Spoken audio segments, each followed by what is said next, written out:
Acne, also known as acne vulgaris, is a long-term skin disease that occurs when hair follicles are clogged with dead skin cells and oil from the skin. It is characterized by blackheads or whiteheads, pimples, oily skin, and possible scarring. It primarily affects areas of the skin with a relatively high number of oil glands, including the face, upper part of the chest, and back.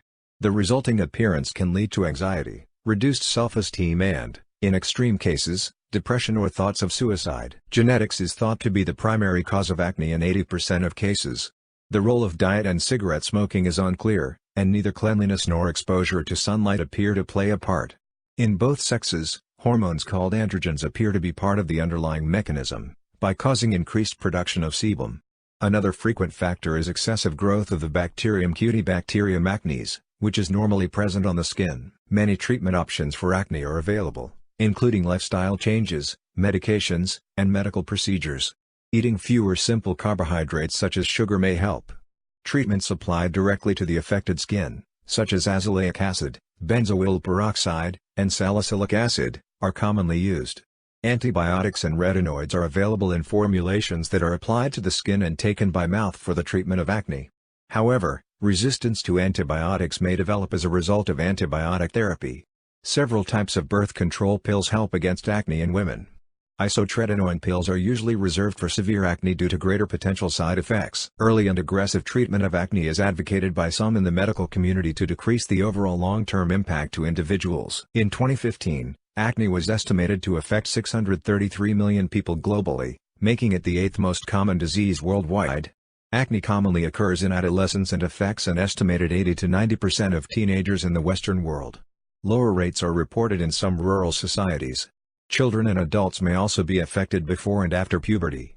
Although acne becomes less common in adulthood, it persists in nearly half of affected people into their 20s and 30s, and a smaller group continue to have difficulties into their 40s. Classification: the severity of acne vulgaris, gr. Kappa-Mu, point plus L vulgaris, common, can be classified as mild, moderate, or severe, as this helps to determine an appropriate treatment regimen. There is no universally accepted scale for grading acne severity. Mild acne is classically defined by the presence of clogged skin follicles, known as comedones, limited to the face with occasional inflammatory lesions. Moderate severity acne is said to occur when a higher number of inflammatory papules and pustules occur on the face compared to mild cases of acne and are found on the trunk of the body. Severe acne is said to occur when nodules, the painful bumps lying under the skin, are the characteristic facial lesions and involvement of the trunk is extensive. Large nodules were previously referred to as cysts, and the term nodulocystic has been used in the medical literature to describe severe cases of inflammatory acne. True cysts are in fact rare in those with acne, and the term severe nodular acne is now the preferred terminology. Acne inversa, L inverto, upside down, and acne rosacea, rosa, rose-colored plus osseous, forming, are not true forms of acne and respectively refer to the skin conditions hidradenitis suppurativa, HS, and rosacea. Although HS shares certain common features with acne vulgaris, such as a tendency to clog skin follicles with skin cell debris, the condition otherwise lacks the defining features of acne and is therefore considered a distinct skin disorder. Signs and symptoms: typical features of acne include increased secretion of oily sebum by the skin, microcomedones, comedones, papules, nodules, large papules, pustules, and often results in scarring. The appearance of acne varies with skin color. It may result in psychological and social problems. Scars: acne scars are caused by inflammation within the dermal layer of skin and are estimated to affect 95% of people with acne vulgaris. The scar is created by abnormal healing following this dermal inflammation. Scarring is most likely to take place with severe acne, but may occur with any form of acne vulgaris. Acne scars are classified based on whether the abnormal healing response following dermal inflammation leads to excess collagen deposition or loss at the site of the acne lesion. Atrophic acne scars have lost collagen from the healing response and are the most common type of acne scar, account for approximately 75% of all acne scars. They may be further classified as ice pick scars, boxcar scars, and rolling scars. Ice pick scars are narrow, less than 2 mm across, deep scars that extend into the dermis. Boxcar scars are round or ovoid indented scars with sharp borders and vary in size from 1.5 to 4 mm across. Rolling scars are wider than ice pick and boxcar scars, 4 to 5 mm across, and have a wave-like pattern of depth in the skin. Hypertrophic scars are uncommon, and are characterized by increased collagen content after the abnormal healing response. They are described as firm and raised from the skin. Hypertrophic scars remain within the original margins of the wound, whereas keloid scars can form scar tissue outside of these borders. Keloid scars from acne occur more often in men and people with darker skin, and usually occur on the trunk of the body. Pigmentation. Post-inflammatory hyperpigmentation, PIH, is usually the result of nodular acne lesions. These lesions often leave behind an inflamed darkened mark after the original acne lesion has resolved. This inflammation stimulates specialized pigment-producing skin cells, known as melanocyte, to produce more melanin pigment, which leads to the skin's darkened appearance. People with darker skin color are more frequently affected by this condition. Pigmented scar is a common term used for P, but is misleading as it suggests the color change is permanent. Often, P can be prevented by avoiding any aggravation of the nodule, and can fade with time. However, untreated P can last for months, years, or even be permanent if deeper layers of skin are affected. Even minimal skin exposure to the sun's ultraviolet rays can sustain hyperpigmentation. Daily use of SPF 15 or higher sunscreen can minimize such a risk. Causes. Risk factors for the development of acne, other than genetics, have not been conclusively identified. Possible secondary contributors include hormones, infections, diet and stress. Studies investigating the impact of smoking on the incidence and severity of acne have been inconclusive. Sunlight and cleanliness are not associated with acne. Genes. Acne appears to be strongly inherited, with 81% of the variation in the population explained by genetics. Studies performed in affected twins and first-degree relatives further demonstrate the strongly inherited nature of acne. Acne susceptibility is likely due to the influence of multiple genes, as the disease does not follow a classic, Mendelian, inheritance pattern. Several gene candidates have been proposed, including certain variations in tumor necrosis factor alpha, TNF-alpha, IL-1-alpha, and CYP1A1 genes, among others. The 308Ga single nucleotide polymorphism variation in the gene for TNF is associated with an increased risk for acne. Acne can be a feature of rare genetic disorders such as Apert syndrome. Severe acne may be associated with Zaire syndrome. Hormones. Hormonal activity, such as occurs during menstrual cycles and puberty, may contribute to the formation of acne. During puberty, an increase in sex hormones called androgens causes the skin follicle glands to grow larger and make more oily sebum. Several hormones have been linked to acne, including the androgens testosterone, dihydrotestosterone, DHT, and dihydroepiandrosterone, DHEA, high levels of growth hormone, GH, and insulin-like growth factor 1, IGF-1, have also been associated with worsened acne. Both androgens and IGF-1 seem to be essential for acne to occur, as acne does not develop in individuals with complete androgen insensitivity syndrome, CAIS, or Laron syndrome, insensitivity to GH, resulting in very low IGF-1 levels. Medical conditions that commonly cause a high androgen state, such as polycystic ovary syndrome, congenital adrenal hyperplasia, and androgen-secreting tumors, can cause acne in affected individuals. Conversely, people who lack androgenic hormones or are insensitive to the effects of androgens rarely have acne. An increase in androgen and oily sebum synthesis may be seen during pregnancy. Acne can be a side effect of testosterone replacement therapy or of anabolic steroid use. Over-the-counter bodybuilding and dietary supplements are commonly found to contain illegally added anabolic steroids. Infections. It is widely suspected that the anaerobic bacterial species Cutibacterium acnes, formerly Propionibacterium acnes, contributes to the development of acne, but its exact role is not well understood. There are specific substrains of C. acnes associated with normal skin, and moderate or severe inflammatory acne. It is unclear whether these undesirable strains evolve on-site or are acquired, or possibly both depending on the person. These strains have the capability of changing, perpetuating, or adapting to the abnormal cycle of inflammation, oil production, and inadequate sloughing of dead skin cells from acne pores. Infection with a parasitic mite Demodex is associated with the development of acne.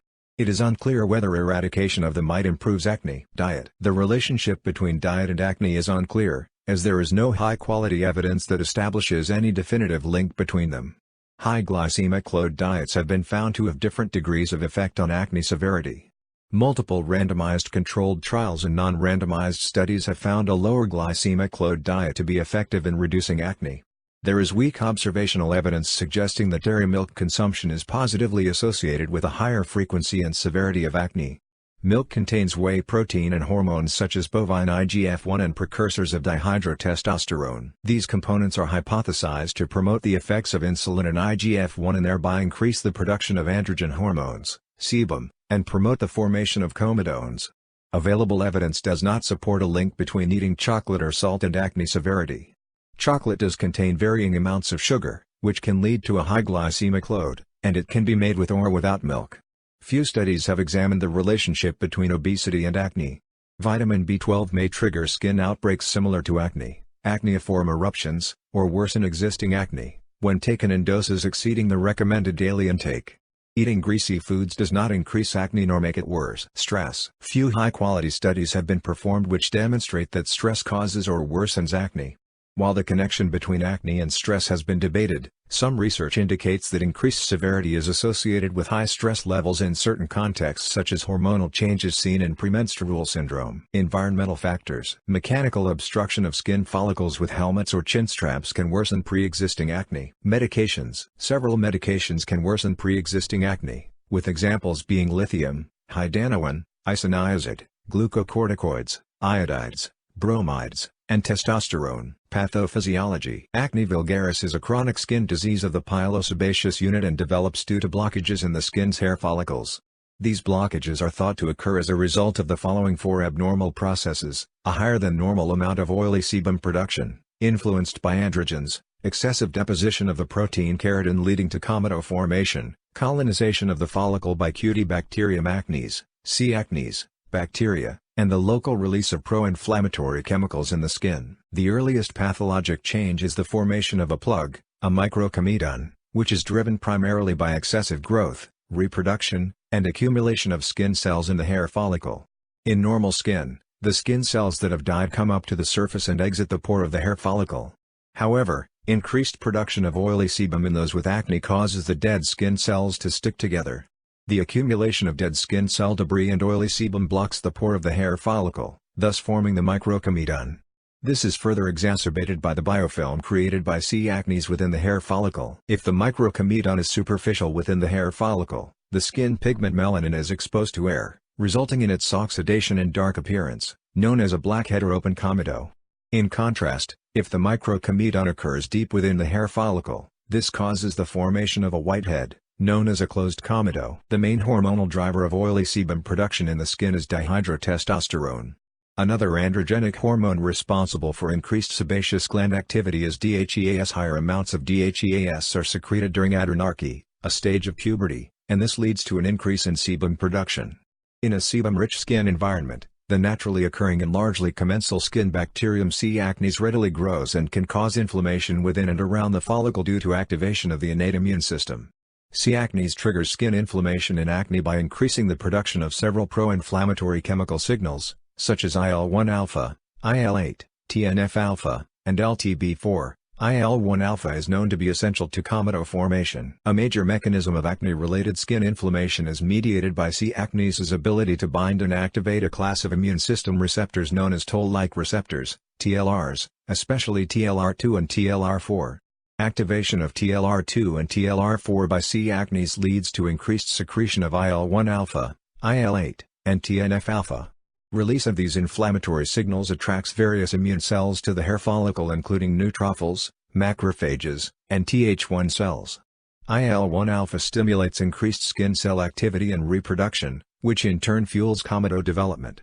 Furthermore, sebaceous gland cells produce more antimicrobial peptides, such as HBD1 and HBD2, in response to binding of TLR2 and TLR4. C. acnes also provokes skin inflammation by altering the fatty composition of oily sebum. Oxidation of the lipid squalene by C. acnes is of particular importance. Squalene oxidation activates NF-kappa B, a protein complex, and consequently increases IL-1-alpha levels.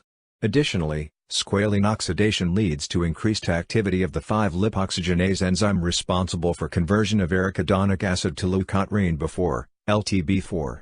LTB4 promotes skin inflammation by acting on the peroxisome proliferator activated receptor alpha, PRAlpha, protein. PRAlpha increases activity of activator protein 1, AP1, and NF-kappa B, thereby leading to the recruitment of inflammatory T cells. The inflammatory properties of C. acnes can be further explained by the bacterium's ability to convert sebum triglycerides to pro-inflammatory free fatty acids via secretion of the enzyme lipase. These free fatty acids spur production of cathelicidin, HBD1, and HBD2, thus leading to further inflammation. This inflammatory cascade typically leads to the formation of inflammatory acne lesions, including papules, infected pustules, or nodules. If the inflammatory reaction is severe, the follicle can break into the deeper layers of the dermis and subcutaneous tissue and cause the formation of deep nodules. Involvement of AP1 in the aforementioned inflammatory cascade leads to activation of matrix metalloproteinases, which contribute to local tissue destruction and scar formation. Diagnosis: Acne vulgaris is diagnosed based on a medical professional's clinical judgment. The evaluation of a person with suspected acne should include taking a detailed medical history about a family history of acne, a review of medications taken, signs or symptoms of excessive production of androgen hormones, cortisol, and growth hormone. Comedones, blackheads and whiteheads, must be present to diagnose acne. In their absence, an appearance similar to that of acne would suggest a different skin disorder. Microcomedones, the precursor to blackheads and whiteheads, are not visible to the naked eye when inspecting the skin and can only be seen with a microscope. There are many features that may indicate a person's acne vulgaris is sensitive to hormonal influences. Historical and physical clues that may suggest hormone-sensitive acne include onset between ages 20 and 30, worsening the week before a woman's period, acne lesions predominantly over the jawline and chin, and inflammatory/nodular acne lesions. Several scales exist to grade the severity of acne vulgaris, but no single technique has been universally accepted as the diagnostic standard. Cook's acne grading scale uses photographs to grade severity from 0 to 8, 0 being the least severe and 8 being the most severe. This scale was the first to use a standardized photographic protocol to assess acne severity. Since its creation in 1979, the scale has undergone several revisions. The Leeds acne grading technique counts acne lesions on the face, back, and chest and categorizes them as inflammatory or non-inflammatory. Leeds scores range from 0, least severe, to 10, most severe, though modified scales have a maximum score of 12. The Pillsbury acne grading scale simply classifies the severity of the acne from grade 1, least severe, to grade 4, most severe. Differential diagnosis: many skin conditions can mimic acne vulgaris, and these are collectively known as acneiform eruptions. Such conditions include angiofibromas, epidermal cysts, flat warts, folliculitis, keratosis pilaris, milia, perioral dermatitis, and rosacea, among others. Age is one factor which may help distinguish between these disorders. Skin disorders such as perioral dermatitis and keratosis pilaris can appear similar to acne but tend to occur more frequently in childhood, whereas rosacea tends to occur more frequently in older adults. Facial redness triggered by heat or the consumption of alcohol or spicy food is suggestive of rosacea. The presence of comedones helps health professionals differentiate acne from skin disorders that are similar in appearance. Chloracne, due to exposure to certain chemicals, may look very similar to acne vulgaris. Management: many different treatments exist for acne. These include alpha-hydroxy acid, anti-androgen medications, antibiotics, antiseborrheic medications, azelaic acid, benzoyl peroxide, hormonal treatments, keratolytic soaps, nicotinamide, retinoids, and salicylic acid. They are believed to work in at least 4 different ways, including the following: reducing inflammation, hormonal manipulation, killing C. acnes, and normalizing skin cell shedding and sebum production in the pore to prevent blockage. Common treatments include topical therapies such as antibiotics, benzoyl peroxide, and retinoids, and systemic therapies including antibiotics, hormonal agents, and oral retinoids. Recommended therapies for first-line use in acne vulgaris treatment include topical retinoids, benzoyl peroxide, and topical or oral antibiotics. Procedures such as light therapy and laser therapy are not considered to be first-line treatments and typically have an adjunctive role due to their high cost and limited evidence of efficacy.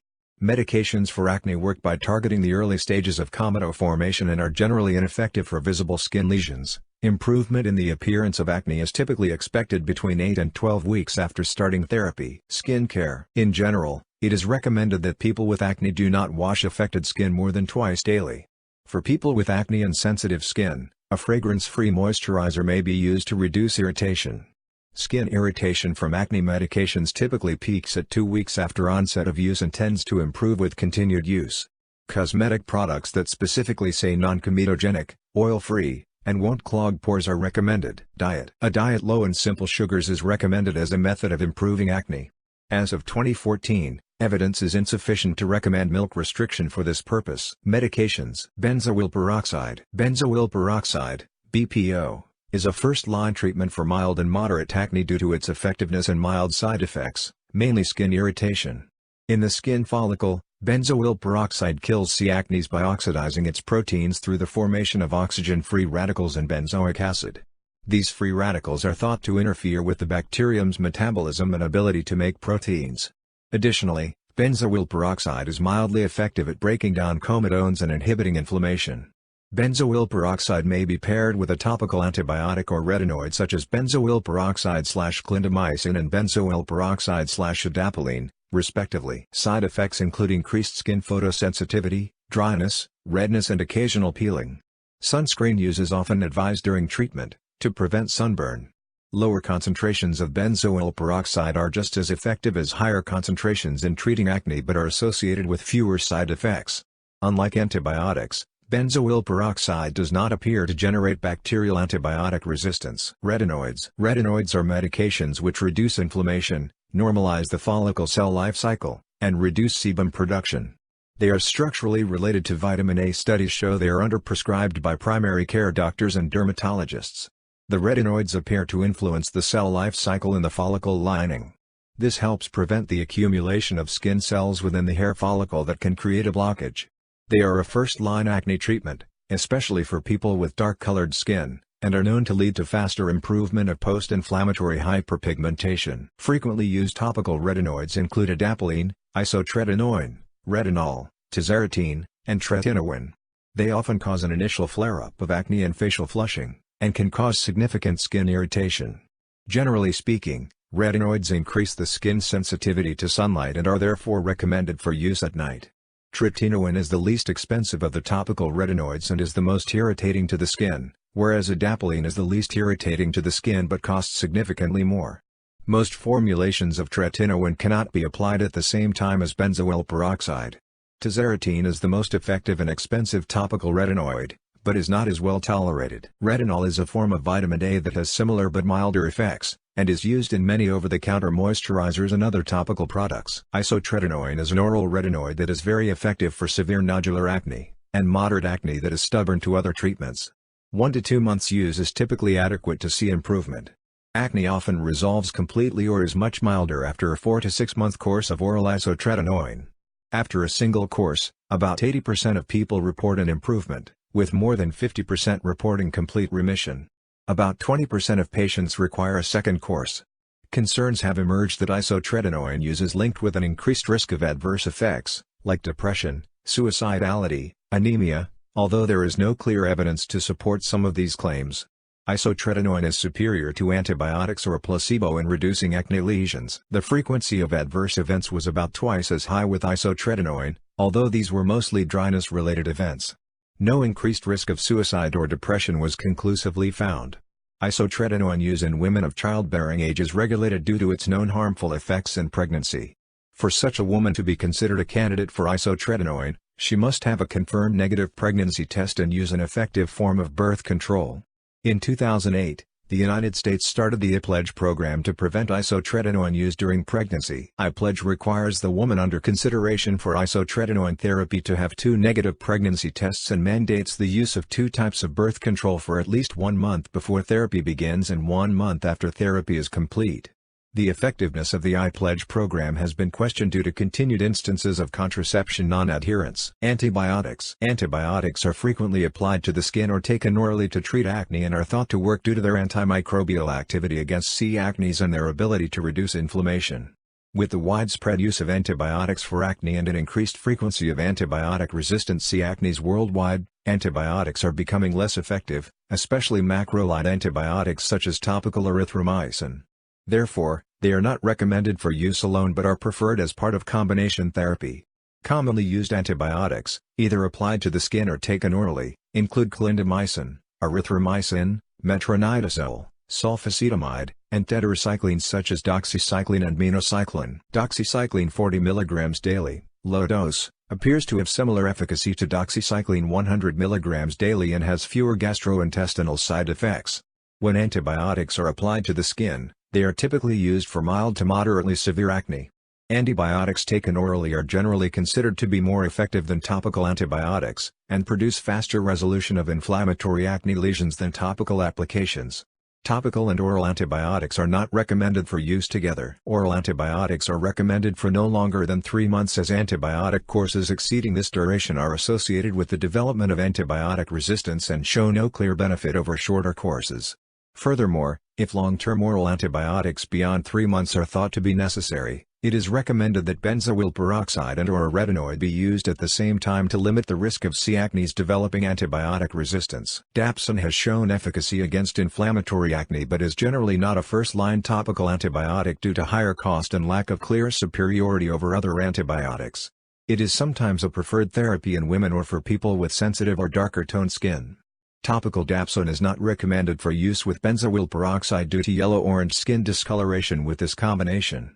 While minocycline is shown to be an effective acne treatment, it is no longer recommended as a first-line antibiotic due to a lack of evidence that it is better than other treatments, and concerns of safety compared to other tetracyclines. Hormonal agents. In women, acne can be improved with the use of any combined birth control pill. These medications contain an estrogen and a progestin.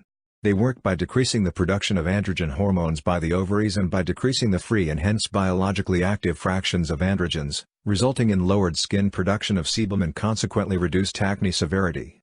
First-generation progestins such as norethindrone and norgestrel have androgenic properties and can worsen acne. Although oral estrogens can decrease IGF-1 levels in some situations and this might be expected to additionally contribute to improvement in acne symptoms, combined birth control pills appear to have no effect on IGF-1 levels in fertile women. However, cyproterone acetate containing birth control pills have been reported to decrease total and free IGF-1 levels.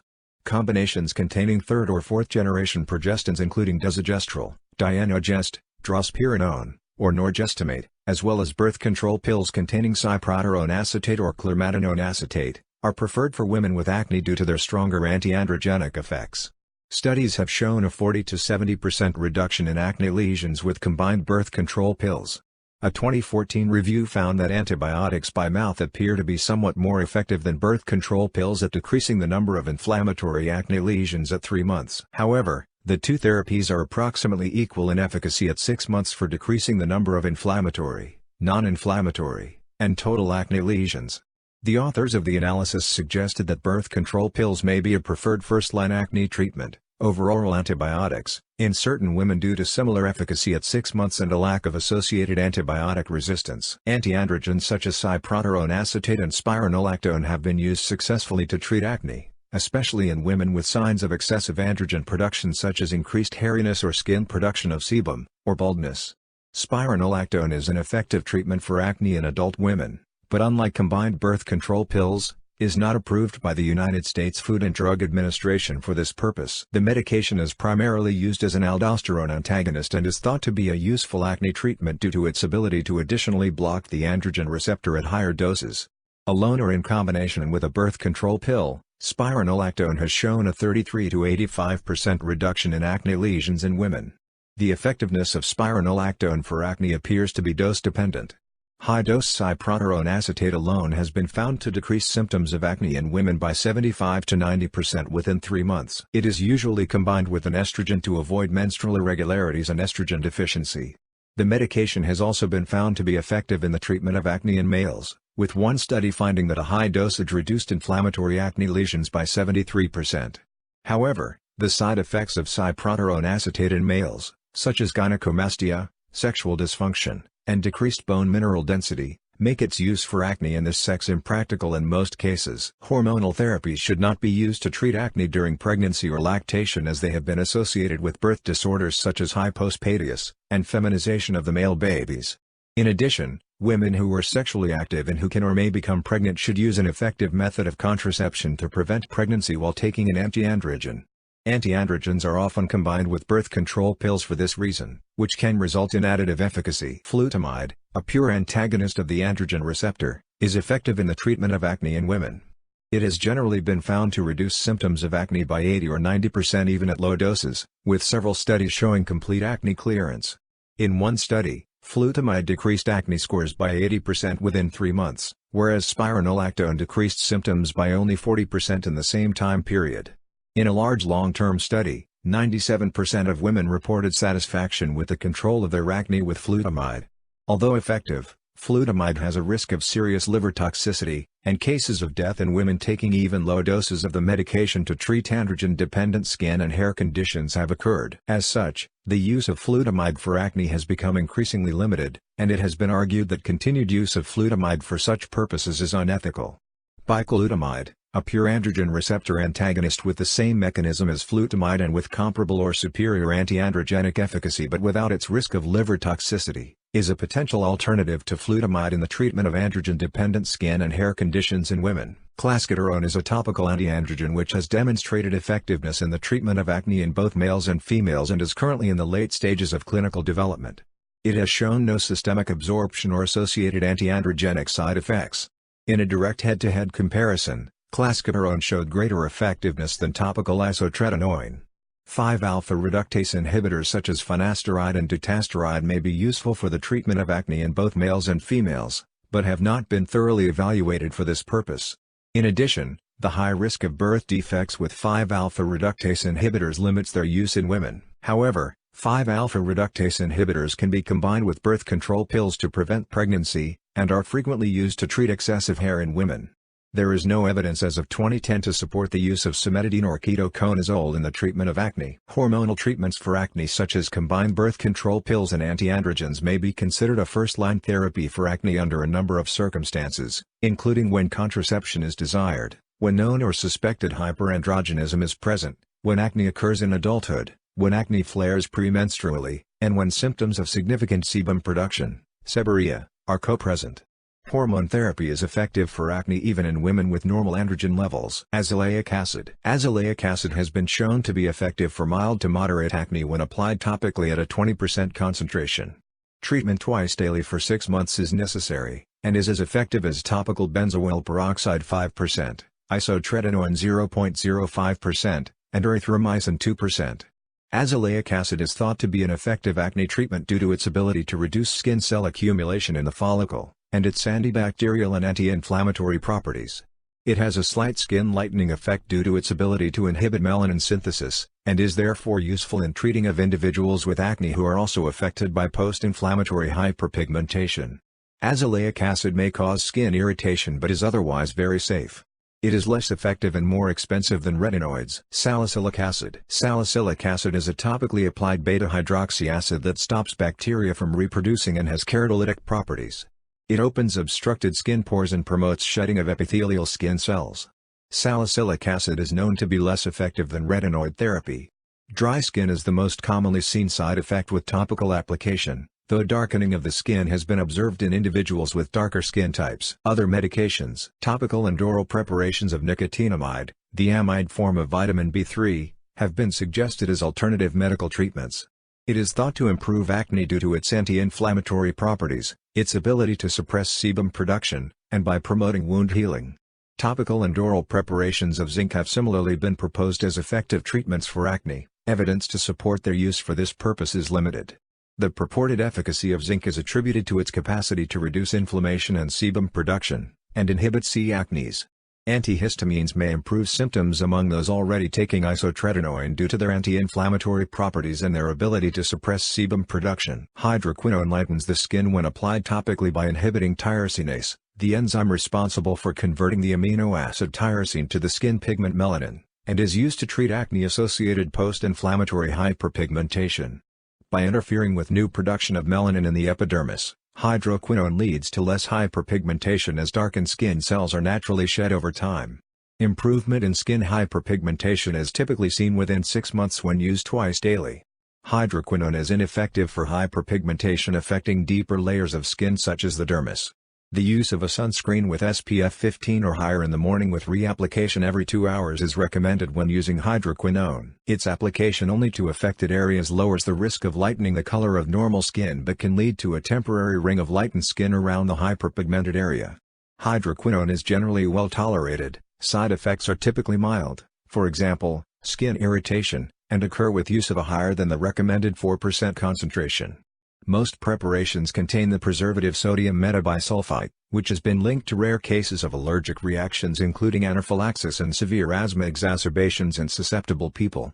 In extremely rare cases, repeated improper topical application of high-dose hydroquinone has been associated with an accumulation of homogeneic acid in connective tissues, a condition known as exogenous ochronosis. Combination therapy. Combination therapy using medications of different classes together, each with a different mechanism of action, has been demonstrated to be a more efficacious approach to acne treatment than monotherapy.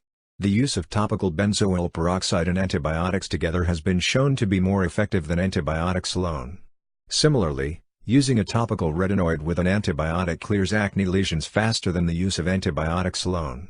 Frequently used combinations include the following: antibiotic and benzoyl peroxide, antibiotic and topical retinoid, or topical retinoid and benzoyl peroxide. The pairing of benzoyl peroxide with a retinoid is preferred over the combination of a topical antibiotic with a retinoid since both regimens are effective, but benzoyl peroxide does not lead to antibiotic resistance. Pregnancy. Although the late stages of pregnancy are associated with an increase in sebaceous gland activity in the skin, pregnancy has not been reliably associated with worsened acne severity. In general, topically applied medications are considered the first-line approach to acne treatment during pregnancy, as they have little systemic absorption and are therefore unlikely to harm a developing fetus. Highly recommended therapies include topically applied benzoyl peroxide, Category C, and azelaic acid, Category B. Salicylic acid carries a Category C safety rating due to higher systemic absorption, 9 to 25%, and an association between the use of anti-inflammatory medications in the third trimester and adverse effects to the developing fetus, including too little amniotic fluid in the uterus and early closure of the baby's ductus arteriosus blood vessel. Prolonged use of salicylic acid over significant areas of the skin or under occlusive dressings is not recommended, as these methods increase systemic absorption and the potential for fetal harm. Tretinoin, Category C, and adapalene, Category C, are very poorly absorbed, but certain studies have suggested teratogenic effects in the first trimester. Due to persistent safety concerns, topical retinoids are not recommended for use during pregnancy. In studies examining the effects of topical retinoids during pregnancy, fetal harm has not been seen in the second and third trimesters. Retinoids contraindicated for use during pregnancy include the topical retinoid tazarotene, and oral retinoids isotretinoin and acitretin, all Category X. Spironolactone is relatively contraindicated for use during pregnancy due to its antiandrogen effects. Finasteride is not recommended as it is highly teratogenic. Topical antibiotics deemed safe during pregnancy include clindamycin, erythromycin, and metronidazole, all Category B, due to negligible systemic absorption. Nadefloxacin and dapsone, Category C, are other topical antibiotics that may be used to treat acne in pregnant women, but have received less study. No adverse fetal events have been reported from the topical use of dapsone. If retinoids are used, there is a high risk of abnormalities occurring in the developing fetus. Women of childbearing age are therefore required to use effective birth control if retinoids are used to treat acne. Oral antibiotics deemed safe for pregnancy, all Category B, include azithromycin, cephalosporins, and penicillins. Tetracyclines, Category D, are contraindicated during pregnancy as they are known to deposit in developing fetal teeth, resulting in yellow discoloration and thin tooth enamel. Their use during pregnancy has been associated with development of acute fatty liver of pregnancy and is further avoided for this reason. Procedures. Comedo extraction is supported by limited evidence but is recommended for comedones that do not improve with standard treatment. Another procedure for immediate relief is injection of a corticosteroid into an inflamed acne comedo. Electrocautery and electrofulguration have also been reported as effective treatments for comedones. Light therapy is a treatment method that involves delivering certain specific wavelengths of light to an area of skin affected by acne. Both regular and laser light have been used. The evidence for light therapy as a treatment for acne is weak and inconclusive. Various light therapies appear to provide a short-term benefit, but data for long-term outcomes, and for outcomes in those with severe acne, are sparse. It may have a role for individuals whose acne has been resistant to topical medications. A 2016 meta-analysis was unable to conclude whether light therapies were more beneficial than placebo or no treatment, nor how long potential benefits lasted. PDT has the most supporting evidence of all light therapies. When regular light is used immediately following the application of a sensitizing substance to the skin such as aminolevulinic acid or methylaminolvulinate, the treatment is referred to as photodynamic therapy, PDT. Many different types of non-ablative lasers, i.e., lasers that do not vaporize the top layer of the skin but rather induce a physiologic response in the skin from the light, have been used to treat acne, including those that use infrared wavelengths of light. Ablative lasers, such as CO2 and fractional types, have also been used to treat active acne and its scars. When ablative lasers are used, the treatment is often referred to as laser resurfacing because, as mentioned previously, the entire upper layers of the skin are vaporized. Ablative lasers are associated with higher rates of adverse effects compared with non-ablative lasers, with examples being post-inflammatory hyperpigmentation, persistent facial redness, and persistent pain. Physiologically, certain wavelengths of light, used with or without accompanying topical chemicals, are thought to kill bacteria and decrease the size and activity of the glands that produce sebum. Disadvantages of light therapy can include its cost, the need for multiple visits, time required to complete the procedures, and pain associated with some of the treatment modalities. Typical side effects include skin peeling, temporary reddening of the skin, swelling, and post-inflammatory hyperpigmentation. Dermabrasion is an effective therapeutic procedure for reducing the appearance of superficial atrophic scars of the boxcar and rolling varieties. Ice pick scars do not respond well to treatment with dermabrasion due to their depth. The procedure is painful and has many potential side effects such as skin sensitivity to sunlight, redness, and decreased pigmentation of the skin. Dermabrasion has fallen out of favor with the introduction of laser resurfacing. Unlike dermabrasion, there is no evidence that microdermabrasion is an effective treatment for acne. Dermal or subcutaneous fillers are substances injected into the skin to improve the appearance of acne scars. Fillers are used to increase natural collagen production in the skin and to increase skin volume and decrease the depth of acne scars.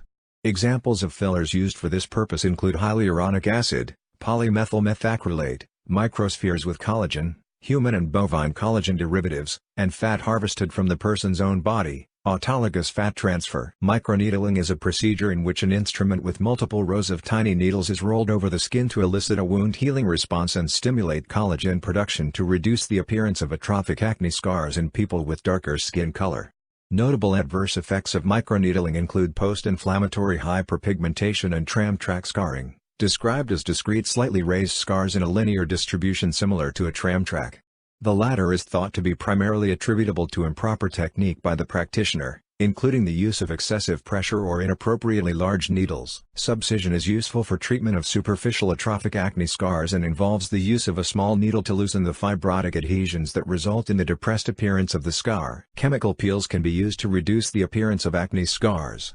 Mild peels include those using glycolic acid, lactic acid, salicylic acid, Yesner's solution, or lower concentrations, 20%, of trichloroacetic acid.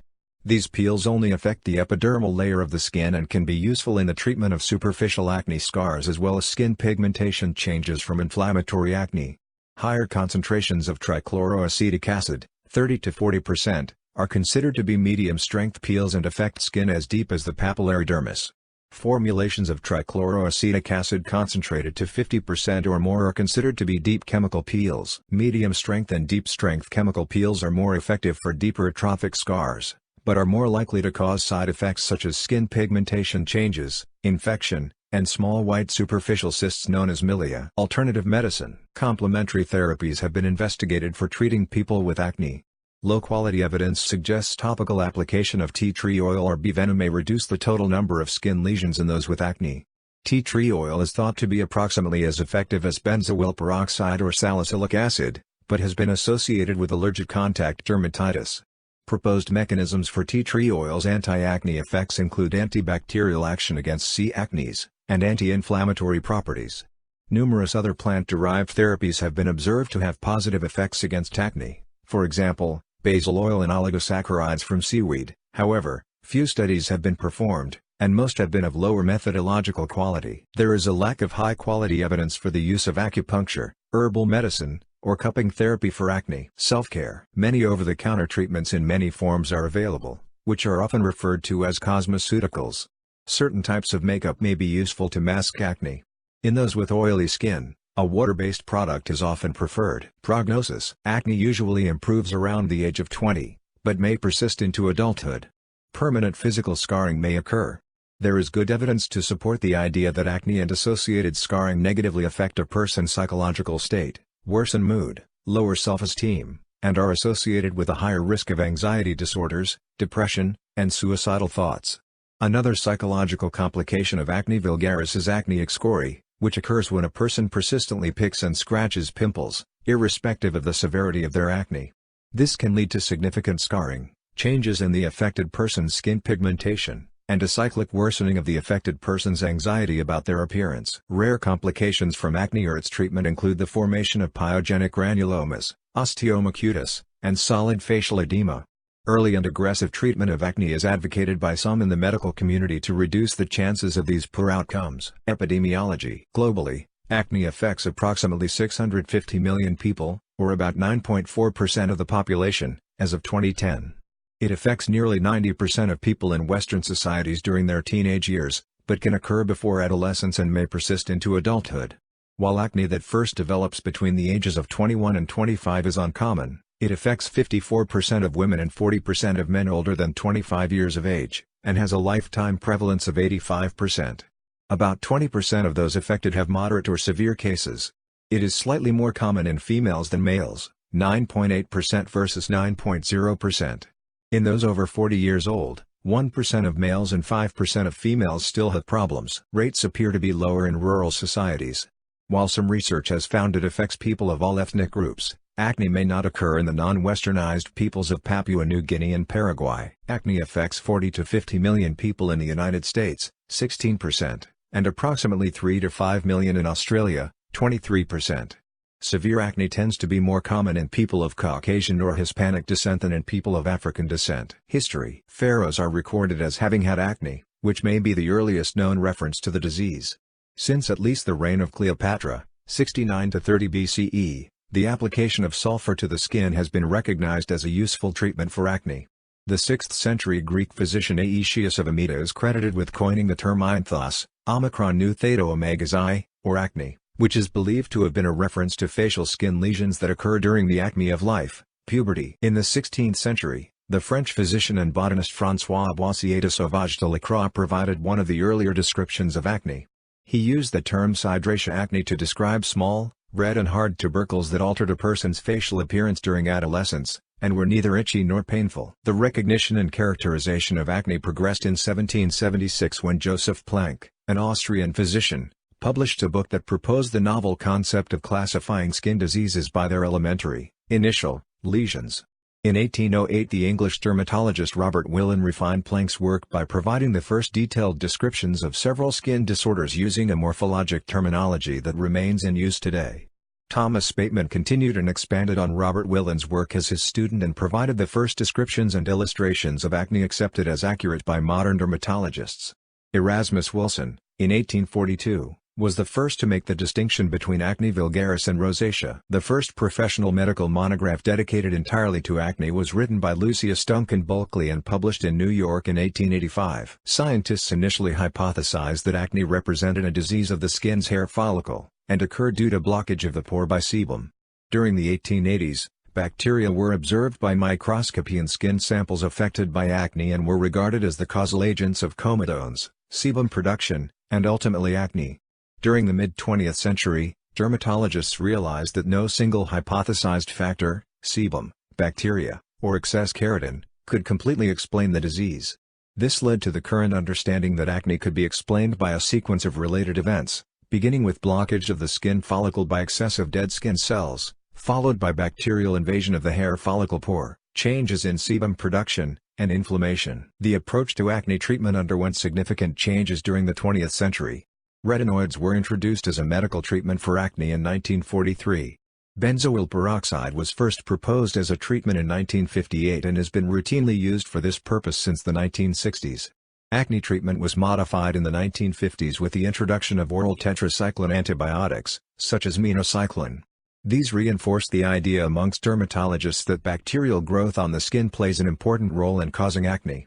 Subsequently, in the 1970s tretinoin, original trade name Retin-A, was found to be an effective treatment. The development of oral isotretinoin, sold as Accutane and Roaccutane, followed in 1980. After its introduction in the United States, it was recognized as a medication highly likely to cause birth defects if taken during pregnancy. In the United States, more than 2,000 women became pregnant while taking isotretinoin between 1982 and 2003, with most pregnancies ending in abortion or miscarriage. About 160 babies were born with birth defects. Treatment of acne with topical crushed dry ice, termed cryoslush, was first described in 1907, but is no longer performed commonly. Prior to 1960, the use of X-rays was also a common treatment. Society and culture. The costs and social impact of acne are substantial. In the United States, acne vulgaris is responsible for more than 5 million doctor visits and costs over $2.5 billion each year in direct costs. Similarly, acne vulgaris is responsible for 3.5 million doctor visits each year in the United Kingdom. Sales for the top 10 leading acne treatment brands in the U.S. in 2015 have been reported as amounting to $352 million. Misperceptions about acne's causative and aggravating factors are common, and those affected by it are often blamed for their condition. Such blame can worsen the affected person's sense of self-esteem. Until the 20th century, even among dermatologists, the list of causes was believed to include excessive sexual thoughts and masturbation.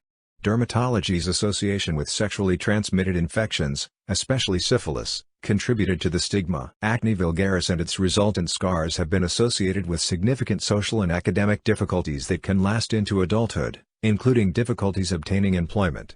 Until the 1930s, it was largely seen as a trivial problem among middle-class girls, a trivial problem, because, unlike smallpox and tuberculosis, no one died from it, and a feminine problem, because boys were much less likely to seek medical assistance for it.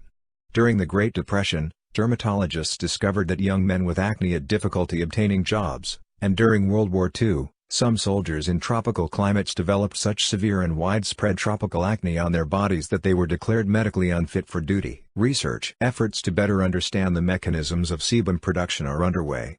The aim of this research is to develop medications that target and interfere with the hormones that are known to increase sebum production, for example, IGF-1 and alpha-melanocyte-stimulating hormone. Additional sebum-lowering medications being researched include topical antiandrogens and peroxisome proliferator activated receptor modulators. Another avenue of early-stage research has focused on how to best use laser and light therapy to selectively destroy sebum-producing glands in the skin's hair follicles in order to reduce sebum production and improve acne appearance. The use of antimicrobial peptides against C. acnes is under investigation as a treatment for acne to overcoming antibiotic resistance. In 2007, the first genome sequencing of a C. acnes bacteriophage, PA6, was reported. The authors proposed applying this research toward development of bacteriophage therapy as an acne treatment in order to overcome the problems associated with long-term antibiotic therapy such as bacterial resistance. Oral and topical probiotics are also being evaluated as treatments for acne. Probiotics have been hypothesized to have therapeutic effects for those affected by acne due to their ability to decrease skin inflammation and improve skin moisture by increasing the skin ceramide content. As of 2014, studies examining the effects of probiotics on acne in humans were limited. Decreased levels of retinoic acid in the skin may contribute to comedo formation. To address this deficiency, methods to increase the skin's production of retinoic acid are being explored. A vaccine against inflammatory acne has shown promising results in mice and humans. Some have voiced concerns about creating a vaccine designed to neutralize a stable community of normal skin bacteria that is known to protect the skin from colonization by more harmful microorganisms. Other animals. Acne can occur on cats, dogs, and horses.